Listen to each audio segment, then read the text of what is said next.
Muito bom dia a todos que acompanham esse programa tão abençoado, Tudo é do Pai. Obrigado por permitir que nós entremos na sua casa mais uma vez. O nosso desejo é que possamos fazer o seu domingo um pouco mais cheio de paz, um pouco mais agradável. Esse é o objetivo do programa Tudo é do Pai. E hoje vamos falar um pouco sobre a fé. A fé que, sem dúvida, é um dom do Espírito Santo dado a nós em nosso batismo. Mas, apesar de ser um dom, essa fé também deve ser transmitida, passada, ou seja, existe uma educação na fé. E nós que somos já um pouco mais adultos, temos que ter esse compromisso sério em educar as crianças e os adolescentes na fé. Senão, não sabemos onde esse mundo vai parar. Olhamos para o lado, para o outro, olhamos para o perfil de nossa sociedade e vemos adolescentes e jovens cada vez mais sem educação, não só na fé, em todos os sentidos. Antigamente, quando as crianças, por exemplo, chegavam na catequese, já sabiam rezar, fazer o sinal da cruz, rezar um Pai Nosso, uma Ave Maria, e hoje nem isso sabe. Primeiro porque não vê em casa o exemplo dos seus pais.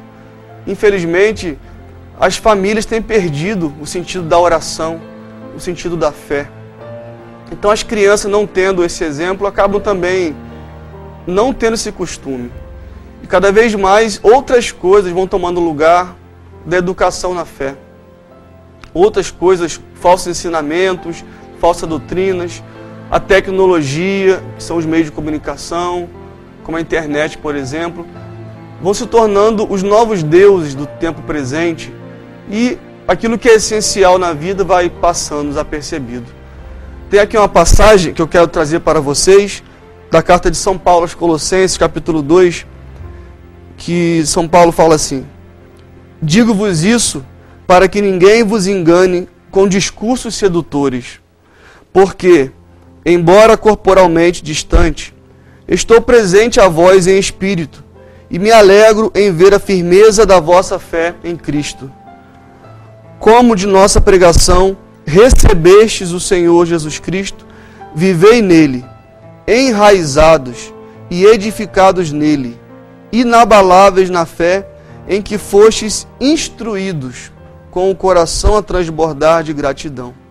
Então São Paulo aqui mostra que a fé é instruída, ou melhor, é passada para nós. Então, como é importante esse compromisso nosso em passar a gerações futuras a fé. No nosso caso, a fé católica, apostólica romana. Você, pai, mãe, que nos assiste agora, tem esse compromisso sério com Deus, de passar para os seus filhos aquilo que é principal na vida. Infelizmente, tem muitos pais que já pensam assim: meu filho vai crescer, vai ter uma faculdade, vai ter dinheiro, vai ter uma casa boa, um carro bom. Tudo isso também é legal, mas não é o principal. O principal é a fé. Sem a fé, não somos nada. Sem a fé não existe respeito. Sem a fé não existe mais moral no mundo. E é por isso que as coisas estão como estão. Ninguém se respeita mais, só há brigas, discriminação, e o mundo está como está. Eu me recordo aqui uma vez, uma história que vem a calhar.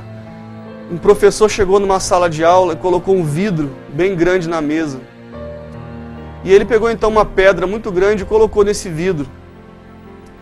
E depois ele perguntou para os seus alunos assim: cabe mais alguma coisa nesse vidro? Sim, responderam eles. E ele pegou mais uma pedra grande e colocou no vidro, sendo que a pedra ficou um pouco para fora do vidro, não coube. Então, qual foi a solução? Ele pegou pedras menores e colocou dentro daquele vidro. Então ficou a pedra grande e as pedras pequenas. E ele perguntou para a turma: cabe mais alguma coisa? E eles falaram: sim. Então ele pegou a areia e colocou. E a areia foi se acomodando ali entre a pedra grande e as pedras menores. E depois então, até a boca de areia, ele perguntou: cabe mais alguma coisa? E responderam: sim. E ele colocou água então. E a água foi sendo absorvida pela areia e ficou bem molhadinha a areia. E ali então não coube mais nada, com certeza. E ele perguntou aos alunos: qual a moral dessa história? Eles falaram: uma pessoa falou, olha, professor, para tudo na vida há um tempo, seria isso? Ele falou, não. Essa história vem falar sobre uma coisa chamada prioridade. Nós temos que ter prioridade na vida. E então, ele falou, imagine se fosse ao contrário, se primeiro colocássemos a água no vidro, depois não caberia mais nada, nem as pedras pequenas, nem a pedra grande, nem a areia, porque transbordaria. E isso que nós temos que fazer com nossas crianças e jovens, ensiná-los a terem prioridade na vida.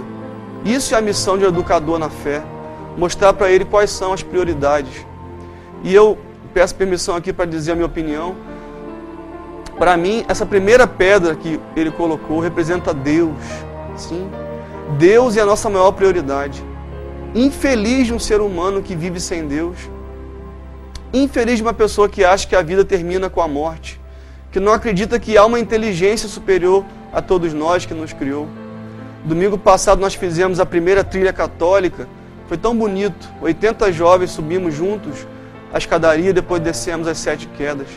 E passando por aquelas trilhas, aquelas cachoeiras, como duvidar que Deus pintou aquilo tudo, que Deus criou aquilo tudo? Não pode ser fruto do acaso. Como duvidar da existência de Deus?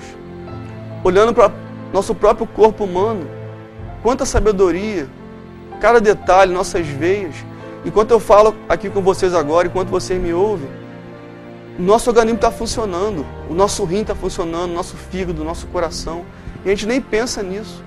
Vejam só que maestria, que perfeição é essa? Só pode vir de alguém mais perfeito ainda, que é Deus. Então, a primeira prioridade que nós devemos passar para as pessoas é essa: Deus. Sem Deus não somos nada. A segunda prioridade, que seriam as pedras um pouco menores nessa história, eu chamaria de família. Sim, meus amados, a família deve ser a segunda prioridade de uma pessoa, a nossa prioridade.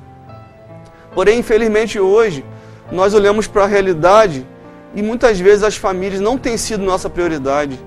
Eu até questiono, será que nós temos famílias ou famílias? Pessoas que moram embaixo do mesmo teto, porém isoladas, sem um diálogo, sem uma comunicação. Pais e filhos que mal conversam, mal se entendem, infelizmente. Será que você que me acompanha pode dizer que na sua casa existe uma família de fato, onde o amor e a verdade acontecem? Ou uma família simplesmente convive embaixo de um teto, mas infelizmente está num grau de frieza tal que não há muito diálogo, não há carinho. Eu faço até um questionamento aqui: quanto tempo você que me ouve aí não fala que ama a pessoa que está do seu lado? O seu marido, a sua esposa, o seu filho, o seu pai, a sua mãe. Hoje mesmo, quando você acordou de manhã, do lado da sua esposa, você falou o que para ela? Ou já reclamou talvez da vida? Uma coisa eu aprendi na vida, que sempre quando nós deixamos uma pessoa que nós amamos, pode ser a última vez que nós a encontramos. Eu tive uma experiência muito dolorosa na minha vida também. Muitos anos atrás, meu pai teve um acidente de carro e eu fui para o hospital na minha cidade para poder vê-lo. E chegando lá, o médico estava com o seu raio-x na mão, olhando, e eu muito apavorado, aquilo tudo. E o médico falou para mim: olha, o seu pai está paraplégico, Leonardo. Ele quebrou a 7ª vértebra e seu pai está paraplégico.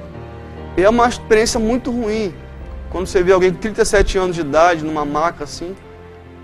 E 2 dias depois meu pai veio a falecer por causa de uma complicação no quadro dele.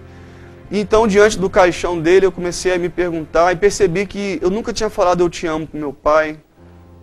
Eu nunca tinha tido uma relação assim, a melhor possível com meu pai, como poderia ter sido. Não é que eu não o amasse e vice-versa, mas percebi que poderia ter sido melhor. E eu escrevi então numa folha, muitas vezes eu te amo, e coloquei no caixão do meu pai. E então eu fiz umas orações mais belas que eu fiz até hoje. Eu disse assim: Deus, se você me desse alguns minutos para eu falar com meu pai, tantas coisas que estavam aqui engasgadas. E só que já era tarde demais, né? Então, se a família for nossa prioridade, não cometa o mesmo erro que eu cometi. Estar diante do caixão de alguém que você ama, com um peso na consciência, né? Pensando aquele velho ditado, só damos valor quando nós perdemos alguém que amamos. Então hoje em dia, sempre quando eu saio da presença de alguém que eu amo, eu penso assim, pode ser a última vez que eu vejo essa pessoa, então eu tenho que valorizá-la, dizer o quanto ela é importante para mim, o quanto eu a amo. E a terceira prioridade, talvez, podemos dizer que seja investir em nós mesmos, cuidar de nós, pensar no nosso futuro, nossos estudos, para quem é mais jovem, levar a sério aí seu estudo, investir em nós, se amar também, né? Cuidar de nós. E juntando então essas três prioridades seriam as maiores. Depois vem a água e a areia, que são as coisas supérfluas, o prazer, a diversão, fazem parte da vida, é claro. Mas infelizmente hoje o que acontece é uma inversão de valores, uma inversão de prioridades. As pessoas botam aquilo que é menos prioritário na frente e o mundo está como está por isso. Se Deus fosse prioridade, a família, se nós nos respeitássemos a nós mesmos, com certeza, meus irmãos, a sociedade seria bem melhor, não é mesmo? Então isso é educar na fé, desde pequeno, ensinar as crianças a terem prioridade, mostrar para elas que a prioridade não são os bens materiais. Quantos pais, infelizmente, por exemplo, falam assim para o filho, olha, se você passar de ano, eu vou te dar uma bicicleta. Se você passar, eu vou te dar tal coisa. Muitas vezes os pais chegam no serviço em casa, trouxe uma bala para você, um pirulito, e o filho vai acostumando com aquilo, que o principal da vida são os bens materiais. E o pai, muitas vezes, a mãe esquece, né, de falar de Deus, de dar Deus para aquela criança, de dar Deus através do amor, de um gesto concreto. Hoje, então, nesse programa, que a minha participação foi falar sobre educação na fé, eu quero pedir a Deus que nos dê essa graça, então, de primeiro nós, né, vivemos as prioridades da vida, temos a coragem de colocar Deus em primeiro lugar, nossa família também, e a nossa própria vida. E depois passarmos isso para as crianças, para os adolescentes e para os jovens. Mostrar para ele que também é importante ter os bens, ter dinheiro, ter uma faculdade, ter uma casa, mas não são as prioridades da vida. As prioridades da vida principais devem ser Deus, a família e a nossa própria existência, cultivar a nossa vida, viver bem a nossa vida com qualidade, com amor, com paz, com justiça.